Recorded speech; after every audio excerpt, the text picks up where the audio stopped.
पाकिस्तान को आज़ाद हुए अभी 3 साल ही हुए थे। बानी पाकिस्तान वफात पा चुके थे। ऐसे में मुल्की इंतजाम संभालना और कौम को हौसला देना एक कठिन अमल था। लेकिन मुस्लिम लीग में एक ऐसा लीडर जरूर था जो मिल्लत के पासबान के बाद अपने फराइज बखूबी सरअंजाम दे रहा था। अस्सलामुअलैकुम नाजरीन, खदीजा वली के साथ आप देख रहे हैं दलील की सीरीज आज का दिन।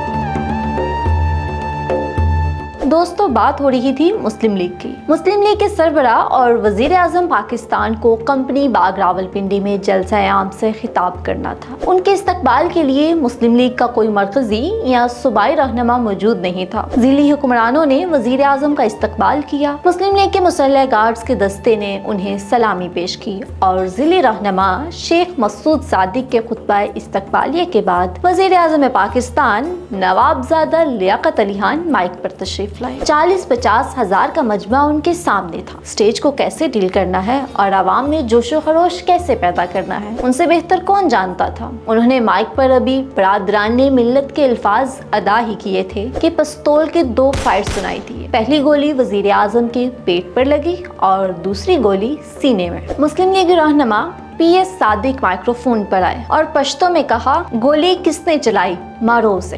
के बाद दीगरे पिस्तौल के 4-5 मजीद फायर सुनाई दिए और कातिल वहीं ढेर हो गया। लियाकत अली खान पर गोली किसने चलाई ये तो सब जानते हैं, लेकिन चलाई किसके हुक्म पर गई ये मौमा आज तक हल नहीं हो सका। रावलपिंडी साजिश केस में मारूफ तरक्की पसंद शायर फैज अहमद फैज और उनके चंद साथियों को भी जिंदान में रखा गया। फैज अहमद फैज ने जेल में बैठकर 2 किताबें भी लिखी, लेकिन जुर्म साबित न होने पर उन्हें रिहा कर दिया गया। आप में से अक्सर लोग शायद इस बात से वाकिफ न हो कि फैज अहमद फैज एक फौजी अफसर भी थे। खैर, शहीद मिल्लत के जनाजे में बहुत से लोगों ने शिरकत की, लेकिन उनके कातिलों का सुराग आज तक नहीं मिल सका।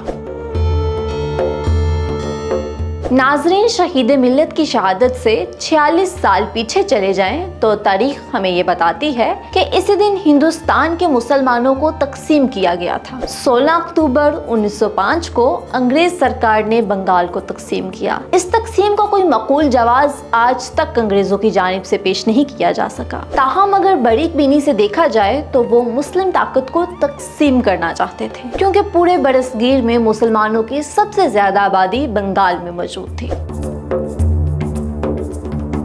दोस्तों, एडोल्फ हिटलर को सब लोग फाशिस्ट के नाम से जानते हैं, लेकिन क्या आप जानते हैं कि एक जमाने में एडोल्फ हिटलर जर्मनी का मकबूल तरीन रहनुमा था और जर्मन अवाम उसके खिलाफ ना कोई बात करना ना ही कोई बात सुनना पसंद करते थे। वो जर्मन कौम में इतना मकबूल एक तकरीर से हुआ, लेकिन उसने अपनी पहली तकरीर कब की ये शायद कोई नहीं जानता। नाजरीन, हिटलर ने अपनी पहली तकरीर आज ही के दिन यानी 16 अक्टूबर 1919 को जर्मन वर्कर्स पार्टी के एक इजलास में की थी।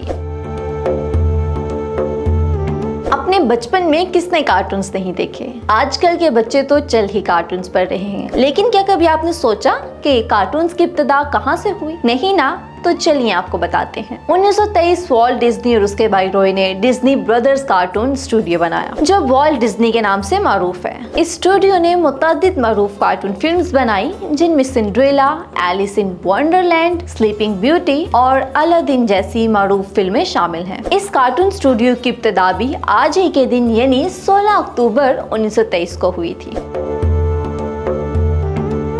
दोस्तों, मुख्तलिफ किस्म के खाने किसे पसंद नहीं। इंसानी फितरत ही कुछ ऐसी है कि वो चाहता है वो हर मर्तबा एक नए जायके से आशना हो। अगर आपको कुकिंग का शौक है या आपको खाने का शौक है तो ये दिन आपका है। आज दुनिया भर में वर्ल्ड फूड डे यानी खाने का आलमी दिन मनाया जा रहा है, तो इस दिन को भरपूर अंदाज में मनाने के लिए बनाइए मजे मजे के पकवान और सजाइए अपने दस्तरखान। इसी के साथ अपनी मेजबान को दीजिए इजाजत और जुड़े रहिए दलील के साथ।